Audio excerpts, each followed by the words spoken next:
Iran just put a ballistic missile into the brain of Israel's northern war machine, not a border outpost, not a logistics depot, the actual command headquarters, the facility that runs every troop rotation, every artillery order, every defensive position Israel has maintained against Hezbollah across the entire northern front.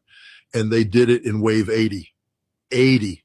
Let that number sink in for a moment, because by the time I'm done walking you through what actually happened, what weapons were used, and what this means for the trajectory of this war, you are going to understand why everything you've been told about Iran's military capability is not just wrong. It is dangerously, deliberately wrong. Let me be clear about what was hit.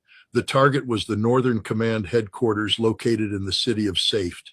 In my time working in military intelligence, I can tell you exactly what a Northern Command headquarters represents inside a military structure. It is not a building.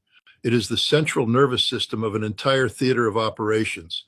Every order that moves a combat division, every fire mission that clears a path for armored units, every coordination signal that ties together the territorial defense forces stationed along the Lebanese border, all of it runs through that one facility. When the IRGC described it as the command center responsible for deploying and directing forces along Israel's northern borders, that was not propaganda. That was a precise, accurate technical description of the target's function, and they hit it. In the same wave, missiles struck Tel Aviv, Beersheba, and Kiryat Shmona. Iran claims 4 American military bases across 3 countries were hit in the same salvo. This was not a demonstration. This was not a message.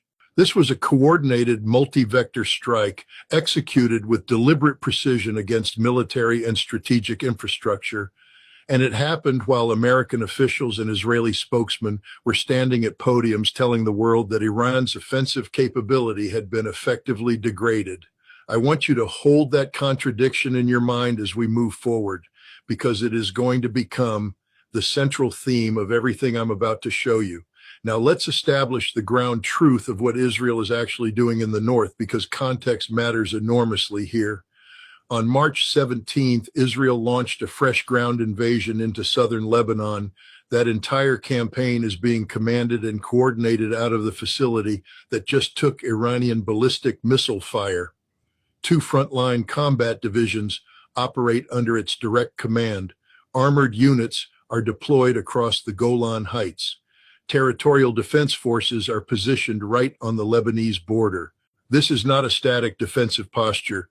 Defense Minister Israel Katz stated